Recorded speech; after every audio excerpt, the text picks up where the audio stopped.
Hello बच्चों, एक बार फिर मैं आलोक कुमार आप सभी का आलोक फिजिक्स क्लास में स्वागत करता हूं।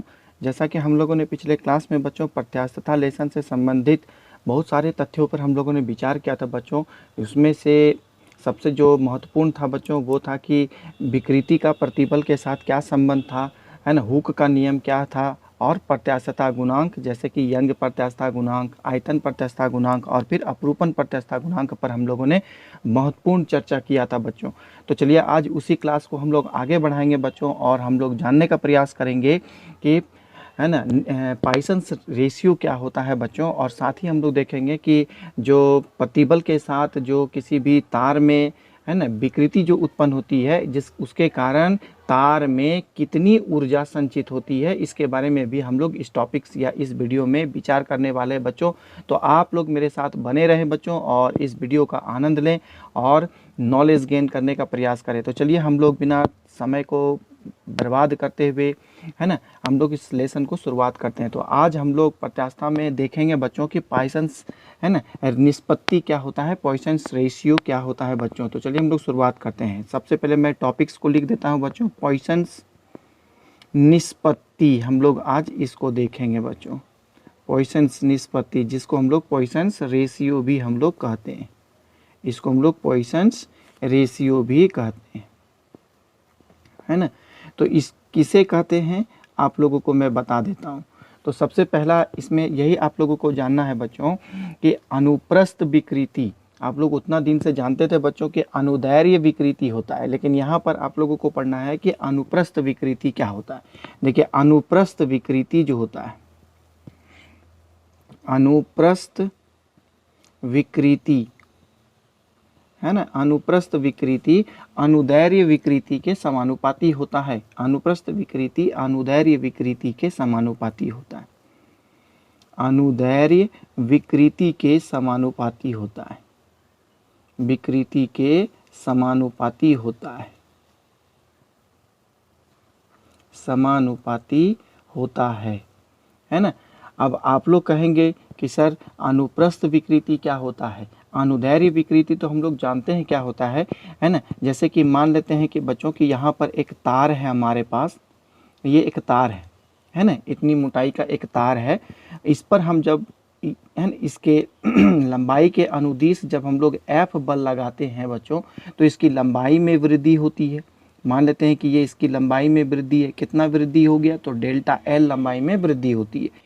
इस तार का जो लंबाई है वो L है ना। तो हम लोग जानते हैं बच्चों कि तार की लंबाई में परिवर्तन बटे वास्तविक लंबाई के अनुपात को अनुदैर्घ्य विकृति हम लोग कहते हैं। कौन सा विकृति कहते हैं, अनुदैर्घ्य विकृति। अनुदैर्घ्य विकृति क्या होता है, तार की लंबाई में परिवर्तन बटे वास्तविक लंबाई डेल्टा L बाय L। लेकिन अनुप्रस्थ विकृति क्या होता है, अनुप्रस्थ विकृति होता है बच्चों कि जब उसकी तार की लंबाई में जब वृद्धि होती है तो धीरे धीरे तार की मोटाई भी कम होते जाती है, अर्थात तार का व्यास भी कम होता जाता है, तार पतला होते जाता है ना। तार की लंबाई क्या होती है, देखिए जब बढ़ती है तो तार पतला हो जाता है, इस प्रकार वो पतला होता है ना। जब ये तार की लंबाई में जब आप बढ़ाएंगे करेंगे तो मान लेते हैं कि इस स्थिति में इस तार का जो व्यास था बच्चों, वो व्यास मेरा कितना है, D है ना, डायमीटर इसका कितना है, D है। और इसके जो व्यास में परिवर्तन आया वो उसको हम लोग डेल्टा D मान लेते हैं। तो ये बात याद रखिएगा कि अनुप्रस्थ विकृति जो होता है वो क्या होता है। आपको पहले परिभाषा लिख देता हूँ, उसके बाद पॉइसन्स निष्पत्ति का समानुपाती के संबंध को बताऊंगा, है ना। अनुप्रस्थ विकृति देखिए व्यास में, है ना, व्यास में I परिवर्तन, है ना, व्यास में I परिवर्तन, व्यास में I परिवर्तन तथा वास्तविक व्यास के अनुपात को, है ना, वास्तविक व्यास के अनुपात को, है ना, वास्तविक व्यास के अनुपात को क्या कहा जाता है, अनुप्रस्थ विकृति कहते हैं, अनुप्रस्थ विकृति कहते हैं बच्चों, है ना। अनुप्रस्थ विकृति क्या होता है, इसका फार्मूला क्या हो गया अनुप्रस्थ विकृति का, देखिए अनुप्रस्थ विकृति बराबर हो गया डेल्टा, है ना, डेल्टा D बाय D हो गया। आप लंबाई में परिवर्तन बटे वास्तविक लंबाई को अनुदैर्ध्य विकृति कहा जाता है, लेकिन अनुप्रस्थ विकृति क्या होता है, उसके व्यास में परिवर्तन बटे वास्तविक व्यास को हम लोग अनुप्रस्थ विकृति कहते हैं। अनुदैर्ध्य और अनुप्रस्थ ठीक एक दूसरे का उल्टा लंबवत होता है, उल्टा नहीं कह सकते। यदि आप देख रहे हैं कि अनुदैर्ध्य की दिशा इधर है तो अनुप्रस्थ की दिशा इधर होती है ना। तो जस्ट दोनों एक दूसरे के लंबवत में परिवर्तन है। लंबाई के जस्ट लंबवत परिवर्तन हो गया, उसका व्यास में परिवर्तन। तो पॉइसन्स रेशियो हम लोगों को क्या कहता है बच्चों कि अनुप्रस्थ विकृति जो है, आप देखिए यहाँ पर कि अनुप्रस्थ विकृति समानुपाती होता है अनुदैर्ध्य विकृति का, अनुदैर्ध्य विकृति का, ये दोनों समानुपाती होता है। तो समानुपाती को जब हम लोग तोड़ते हैं बच्चों, तो ये चीज़ क्या होता है, देखिए समानुपाती को जब हम लोग तोड़ते हैं तो एक नियतांक देते हैं सिग्मा, और इसके साथ एक नेगेटिव साइन भी आता है माइनस सिग्मा, है ना। और यहाँ पर हो गया अनुदैर्ध्य विकृति, इसको कहते हैं अनुदैर्ध्य विकृति। यहाँ पर सिग्मा क्या है, जहाँ देखिए जहाँ सिग्मा एक नियतांक है ना, जहाँ सिग्मा एक नियतांक है, जहाँ सिग्मा एक नियतांक है ना, नियतांक है जिसे पॉइसन्स है ना, जिसे पॉइसन्स निष्पत्ति कहा जाता है, जिसे पॉइसन्स निष्पत्ति कहा जाता है। बच्चों समझ में आ गया। इसका मतलब हो गया कि सिग्मा बराबर माइनस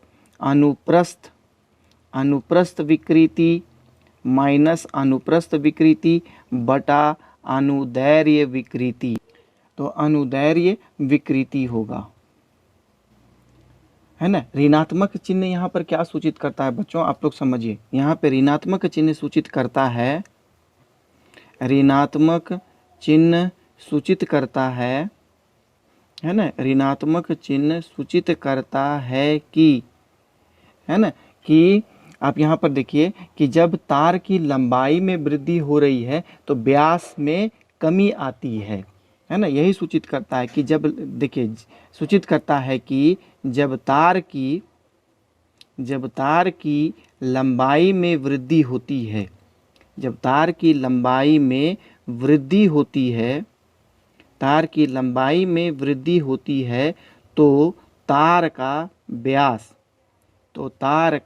व्यास में कमी आता है, तार का व्यास में कमी आता है। आप समझ रहे हैं बच्चों। फिगर में भी आप लोग देखिए कि जब हम लोग इसमें एफ बल लगा करके तार की लंबाई में जब हम लोग वृद्धि करते हैं तो उसका व्यास क्या होता है, घट जाता है ना, कम हो जाता है। तो ये कमी आना ये चीज़ को क्या चीज़ से सूचित कर रहे हैं, ऋणात्मक चिन्ह लगा करके, नेगेटिव साइन लगा करके वहाँ पर सूचित किया जाता है। तो अब हम लोग यहाँ पर सबका मान रख देंगे बच्चों। सिग्मा बराबर अनुप्रस्थ विकृति क्या होता है, आप लोग जानते हैं कि डेल्टा डी बाय यहाँ पर डी हो गया, और नीचे में अनुदैर्ध्य विकृति कितना हो गया, डेल्टा एल बाय एल हो गया, और यहाँ साथ में माइनस का भी साइन लगेगा। तो इसको अरेंज करके हम लोग लिखेंगे तो सिग्मा इज इक्वल टू कितना हो गया, माइनस देखिए delta D by D into ये जो एल है जो सबसे नीचे है वो सबसे ऊपर चला जाएगा, और बटा यहाँ पर हो जाएगा डेल्टा एल। तो ये समीकरण हमको प्राप्त होता है पॉइसन्स रेशियो का। समय आने पर इसका भी हम लोग, है ना, उपयोग करते हैं बच्चों। अभी आप लोग इस शायद क्लास में इसका उपयोग ना कर पाएँ, लेकिन जब आप लोग सीनियर स्टूडेंट बनिएगा वहाँ पर आप लोग इसका उपयोग पॉइसन्स रेशियो का आप लोग करिएगा उपयोग, है ना। बहुत जगह इसका उपयोग होता है बच्चों बीएससी क्लासों में। जब आप लोग फिजिक्स ऑनर्स जब पढ़ेंगे वहाँ पर इसका उपयोग आप लोगों को मिलेगा। तो ठीक है बच्चों, आप एक बात और समझने का प्रयास करिए कि सिग्मा का जो वैल्यू होता है ना, सिग्मा का मान जो होता है वो -1 से 0.5 के बीच में होता है, -1 से 0.5 के बीच होता है।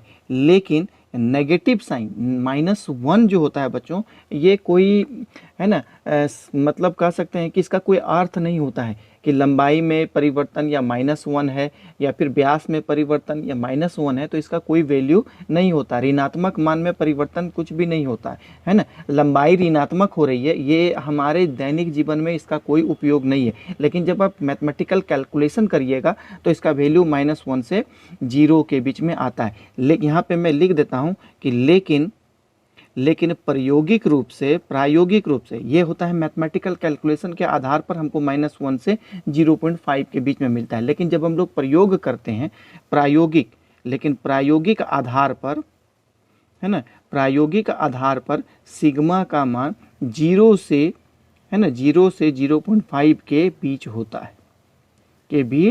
है। ये बात समझ में आ गया?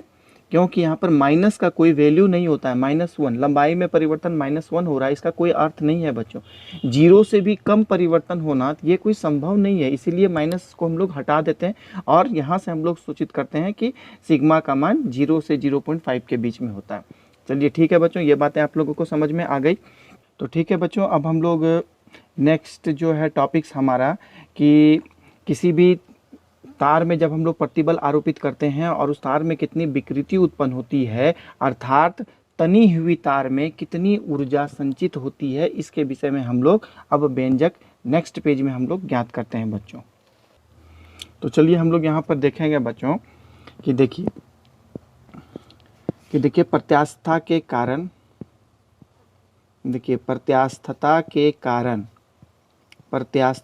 कारण ऊर्जा, है ना, अर्थात किसी तनी हुई तार में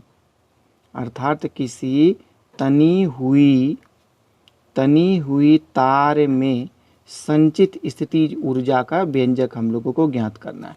संचित स्थितिज ऊर्जा का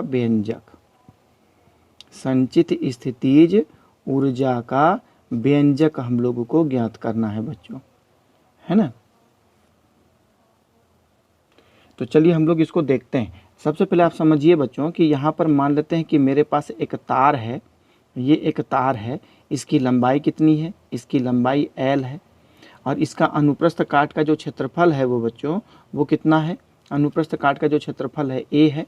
जब इसके लंबाई के अनुदिश जब हम इसमें F बल लगाते हैं तो इसकी लंबाई में, है ना, L से वृद्धि हो जाती है। L परिमाण से वृद्धि होती है। तो अब बता सकते हैं बच्चों कि इसका अनुदैर्घ्य विकृति कितना हो जाएगा? इसका अनुदैर्घ्य विकृति बराबर कितना होगा? तो इसका अनुदैर्घ्य लंबाई में परिवर्तन बटे वास्तविक लंबाई होता है, अर्थात L बटा L होगा। बताइए अनुदैर्घ्य प्रतिबल कितना होगा? इसका अनुदैर्घ्य प्रतिबल आरोपित बल बटा क्षेत्रफल हो जाएगा। तो यंग प्रत्यास्था गुणांक कितना होगा? इसका यंग प्रत्यास्था गुणांक y इज इक्वल टू, यहाँ होता है F/A, है ना। आप लोग जानते हैं कि y इज इक्वल टू अनुदैर्घ्य प्रतिबल बटा अनुदैर्घ्य विकृति डेल्टा L/L होता है इस तरह। तो ये L ऊपर चला जाएगा, लेकिन यहाँ पर मेरा वास्तविक लंबाई L है तो ये L ऊपर जाएगा और छोटा L मेरा नीचे आ जाएगा। इस स्थिति में हम लोग यहाँ पर बात किए। अब यहाँ पर देखिए, माना कि L लंबाई, है ना, माना L लंबाई तथा A अनुप्रस्थ काट के क्षेत्रफल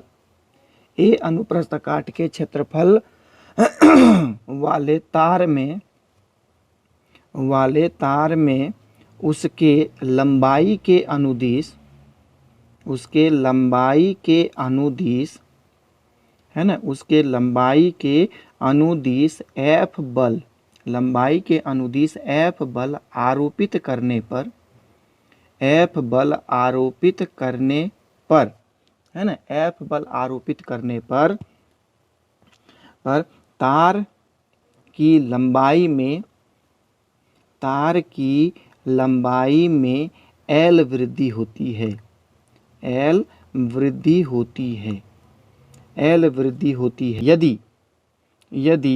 F बल द्वारा तार की लंबाई में क्षणिक वृद्धि, अल्प वृद्धि, है ना, अल्प वृद्धि इंस्टेंटेनियस चेंज इन लेंथ जिसको हम लोग कहते हैं, है ना, क्षणिक वृद्धि, यदि F बल द्वारा तार की लंबाई में क्षणिक वृद्धि, है ना, dl हो तो बल द्वारा किया गया कार्य कितना होगा? तो बल द्वारा किया गया कार्य कार्य कितना होगा हमको बताइए। तो dw इज इक्वल टू, आप लोग जानते हैं कार्य बराबर बल गुना विस्थापन होता है। तो यहाँ पर लंबाई में वृद्धि dl हो रहा है, तो dl में यहाँ पे लिख करके इसको समीकरण नंबर 1 कहेंगे। अब f का मान यंग प्रत्यास्थता गुणांक से यहाँ पे रख देंगे।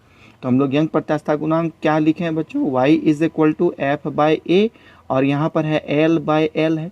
तो f इज इक्वल टू कितना होगा, ये दोनों टर्म ऊपर चल जाएगा, तो y a l और नीचे में आ जाएगा बाय मेरा कैपिटल L, है ना। तो यहाँ पर हम लोग क्या रखेंगे, f का मान रखेंगे। तो f बराबर कितना हो गया, y इंटू ए इंटू एल, और बाय यहाँ पर हो गया l, और ये हो गया dl।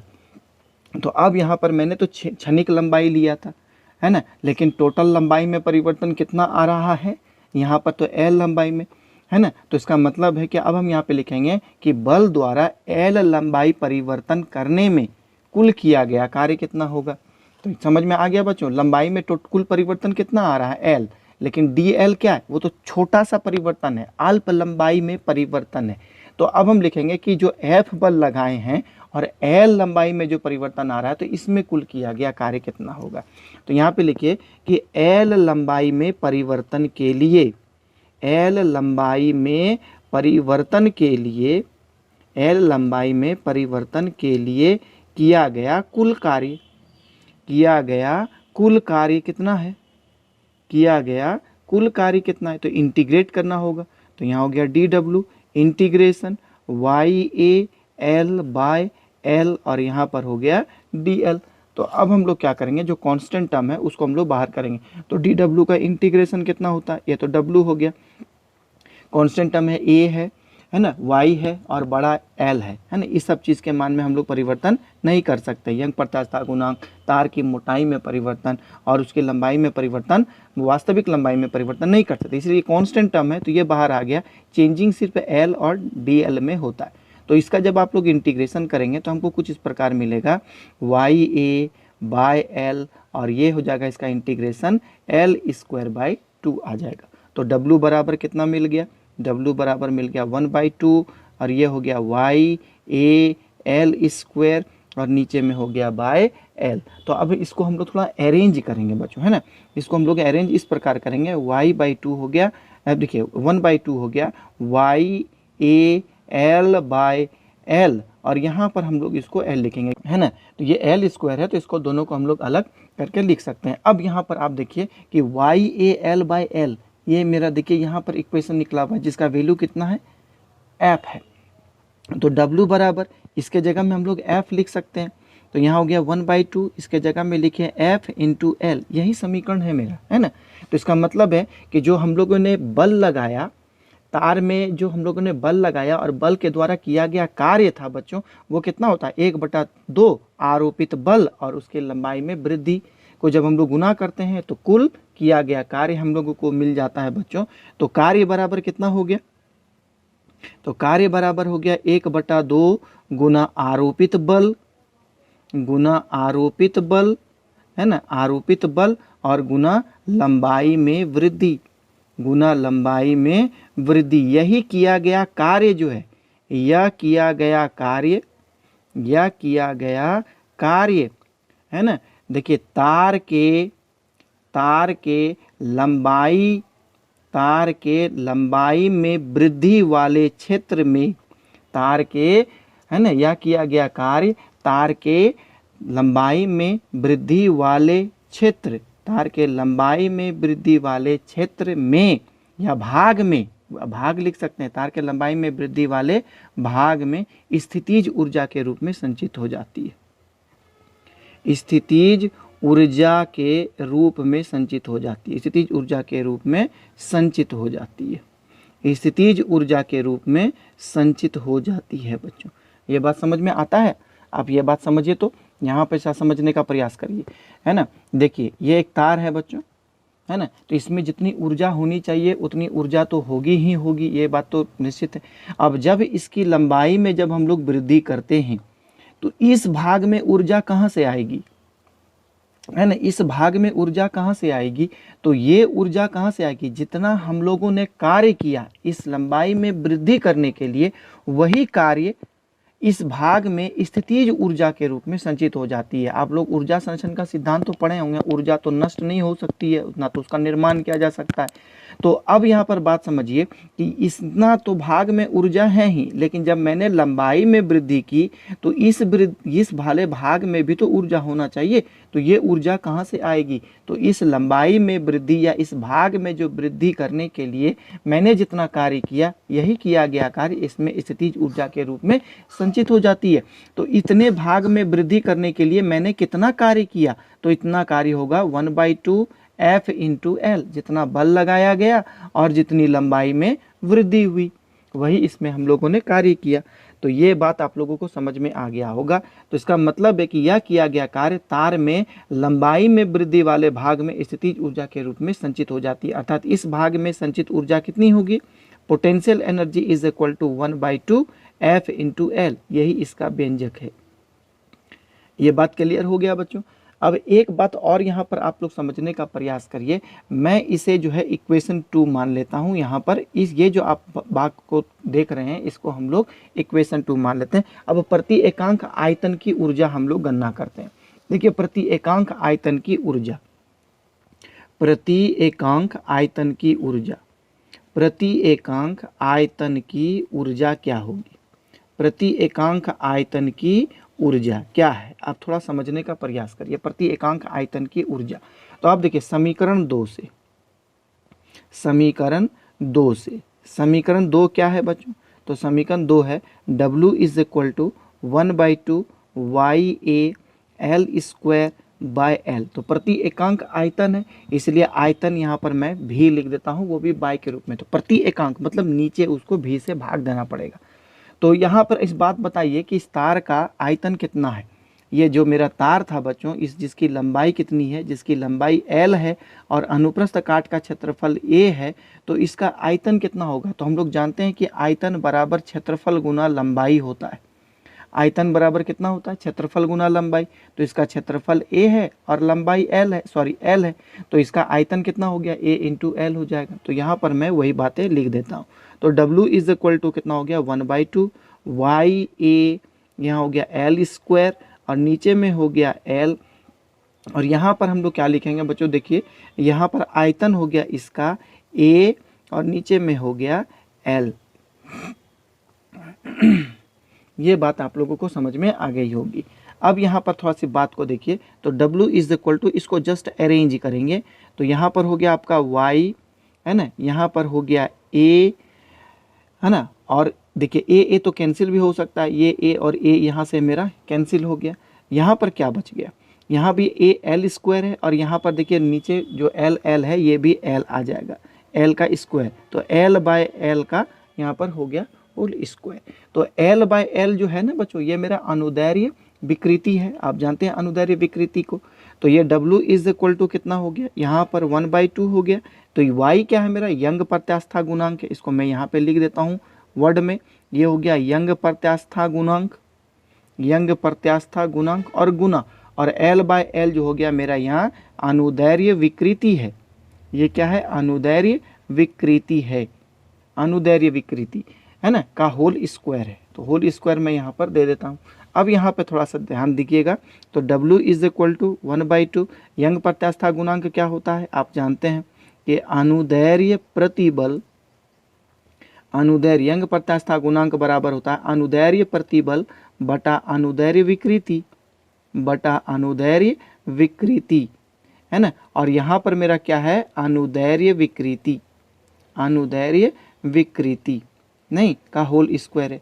तो एक अनुदैर्ध्य विकृति एक अनुदैर्ध्य विकृति कैंसिल हो जाएगा, यहीं पे लिख देता हूँ। तो W is equal to 1/2 is equal to क्या बच गया मेरा? अनुदैर्ध्य प्रतिबल, अनुदैर्ध्य प्रतिबल, अनुदैर्ध्य प्रतिबल गुना अनुदैर्ध्य विकृति, गुना अनुदैर्ध्य विकृति। ये समीकरण हमको प्राप्त होता है ना। और यही किया गया कार्य मेरा स्थितिज ऊर्जा के रूप में भी संचित हो जाता है। इसका मतलब है कि प्रति एकांक आयतन में किया गया कार्य कितना हो जाएगा? 1/2 अनुदैर्ध्य प्रतिबल, जितना उस तार का प्रतिबल आरोपित किया गया है वो, और जितना उसमें अनुदैर्ध्य विकृति उत्पन्न हुआ है वो, उस दोनों को गुना करके 1/2 कर दीजिएगा तो आपको पता चल जाएगा कि उस तार के जो भाग में वृद्धि हुई है उसके प्रति एकांक आयतन में कितनी ऊर्जा संचित हुई है। तो ये समीकरण किसका है कि तार के प्रति एकांक आयतन में संचित, है ना, प्रत्यास्थ ऊर्जा कितनी है। यह व्यंजक किसका है, आप समझ पा रहे हो, यह व्यंजक किसका है बच्चों। तो तार के, मैं अच्छा तरह से यहाँ लिख देता हूँ, देखिए तार के प्रति एकांक आयतन में, तार के प्रति एकांक आयतन में संचित प्रत्यास्थ ऊर्जा, इसको हम लोग प्रत्यास्थ ऊर्जा भी कहते हैं। प्रत्यास्थ ऊर्जा का व्यंजक है, एक्सप्रेशन है, व्यंजक है बच्चों।